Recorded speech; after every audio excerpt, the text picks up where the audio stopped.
I have friends that I have to be accountable to and to explain what happened because I told them it was a margin of error race. I was promised, Jen O'Malley Dillon promised all of us that Harris would win. She even put videos out saying that Harris would win. I believed her. My donors believed her. Had the president gotten out sooner, there may have been other candidates in the race.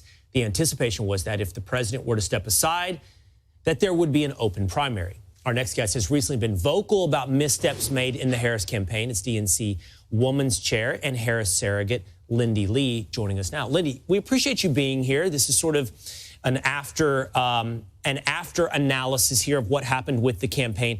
But first, talk to me about what's going on. You see here Nancy Pelosi making the case to sort of blame Joe Biden, but it's a backhanded compliment because she's blaming Joe Biden for allowing Kamala Harris to be the nominee.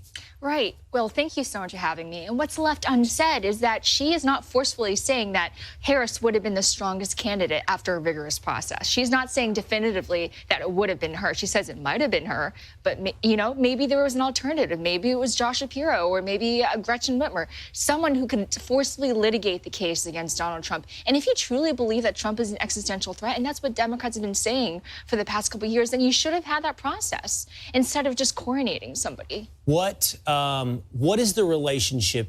What has been the relationship throughout the campaign, and what do you think the relationship is today between Biden world and Kamala Harris world? Well, I have friends, I mean, in both worlds, and let me tell you, the relationship was terrible even before the campaign. There was backstabbing. They wanted to hand her the most, least favorable agenda, the legislative priorities. She was stuck with immigration, civil rights, like none of that went anywhere. Before she was even a candidate, exactly. You're saying, as vice president. There was a lot of backstabbing we saw in the press. People were leaking stuff all the time. The White House was leaking like a sieve when it came to Kamala Harris. And finally, in the final year, she was able to stabilize and stop the bleeding of her staff because there was a lot of turnover as well. And we saw the press reports about that. And things have finally started to calm down. And I actually think President Biden, the whole endorsing her 30 minutes after he dropped out, I think that was a big FU to the party. You don't want me, here's somebody that you may not like. But deal with it, Suggesting that he's sticking the party with Kamala Kind of Harris. like sticking it to the man. Yeah, but, okay, help me understand your perspective on that, because you worked for Kamala Harris. I didn't. I'm a donor. You're a donor. Technically, I mean, I'm not on anyone's payroll. I'm not beholden to anyone. That's why I'm here telling the truth. I'm not here to gaslight anybody. This is just the truth. And what is the truth? The truth is this is just an epic disaster. This is a $1 billion disaster. Actually, it was $1.018 billion, I think, right? There were $20 million or $18 million in debt. Right. It's incredible. And I raised millions of that. I have friends that I have to be accountable to and to explain what happened because I told them it was a margin of error race. I was promised, Jen O'Malley Dillon promised all of us that Harris would win. She even put videos out saying that Harris would win. I believed her. My donors believed her.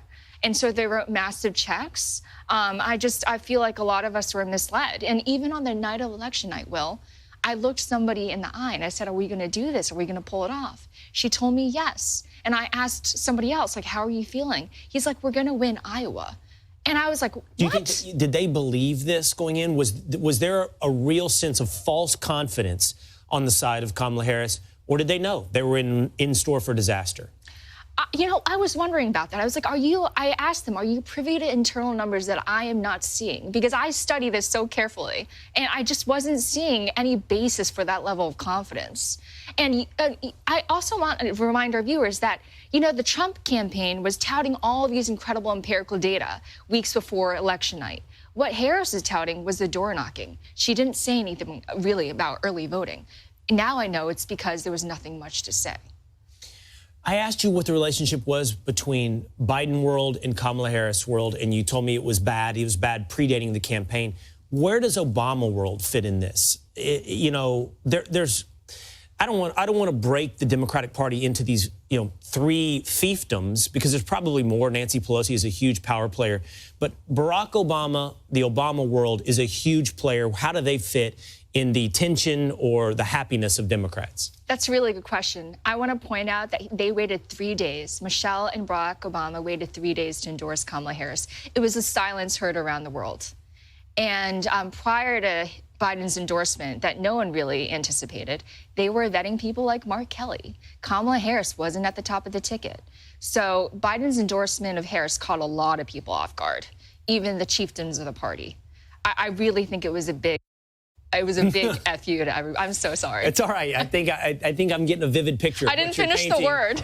Specifically when it comes to why, or the effect and perhaps the plan on when Joe Biden endorsed Kamala Harris. Really interesting insight, Lindy. Thank you so much for being with us. Thank you so much for having me.